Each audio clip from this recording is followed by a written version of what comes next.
Hello everyone! Welcome back to Learn Chinese with Christine. I'm so happy to see you all guys again here. Right, in the last video I told you how to make an apology in Chinese, and in today's video I'm going to tell you how to respond to an apology in Chinese.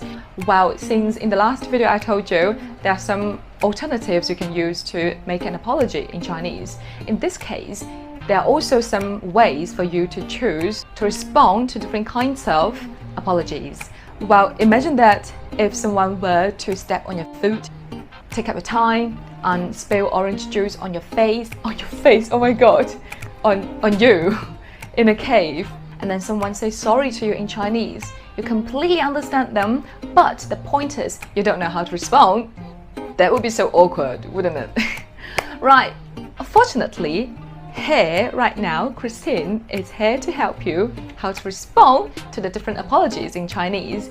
And you don't really need to care about the formality of different responses because they're quite useful in different situations. Right, let's crack on.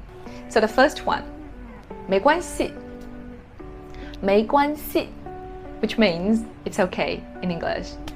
And also, this phrase is perfectly paired with 对不起.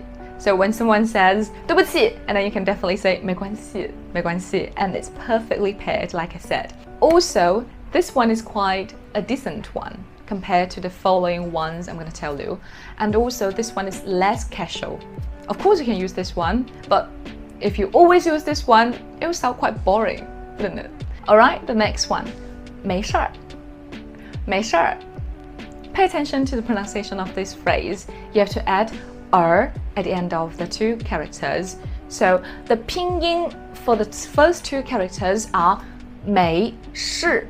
But if you want to make yourself sound very native, you have to add er after the two characters. And then if you want to sound very natural, you can change the pronunciation of 是 into 是 first. So first 没事, and then add er after 是. And then it will become 没事儿, and to combine them together, it is 没事儿, 没事儿. Read me, 没事儿, 没事儿. Good job. Right, so the meaning of this phrase is it's nothing. It's nothing.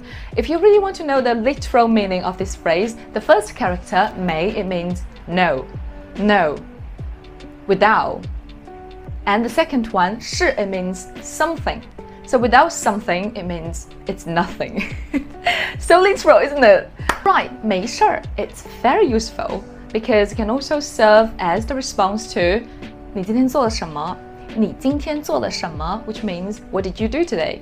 And if you didn't do anything, you can just say 没事儿, 没事儿, which means I didn't do anything. Right, it can also be used to respond to 你怎么了? 你怎么了?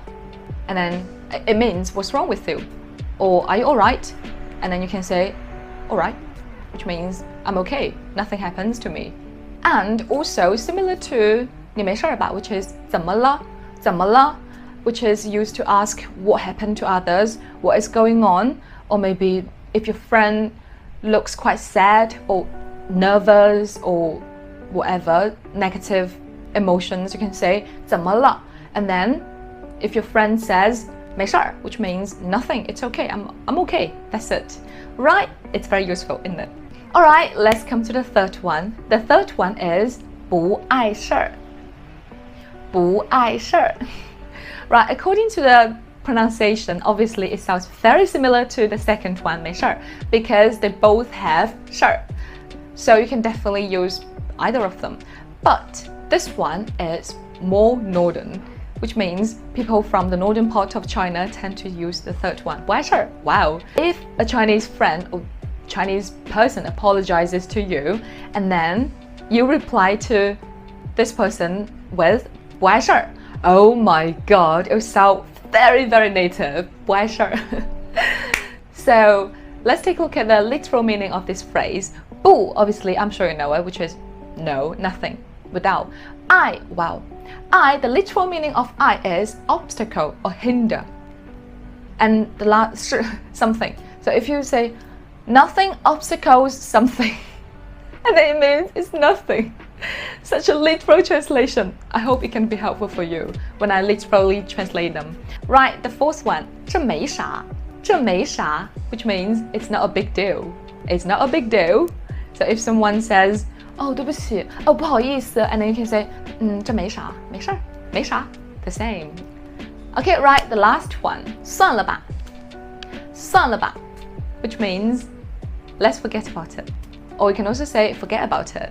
So pay attention to the last one, 算了吧, because 算了吧, it has the hidden meaning, which is, let's say for example, if someone does something really terrible to you, or if someone troubles you and you don't really want to mention it, and you can say 算了吧. Just according to the English meaning, 算了吧, forget about it. So, okay, it's okay, let's move on.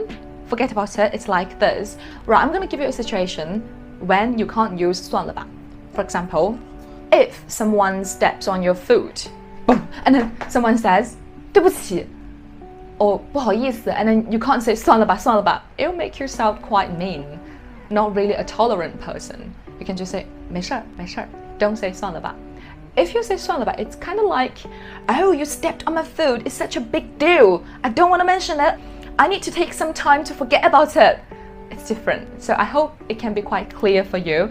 Right, this is all for today's video. I hope you enjoy it. And in the next video, I'm going to tell you how to greet a Chinese friend. And they can be very, very native.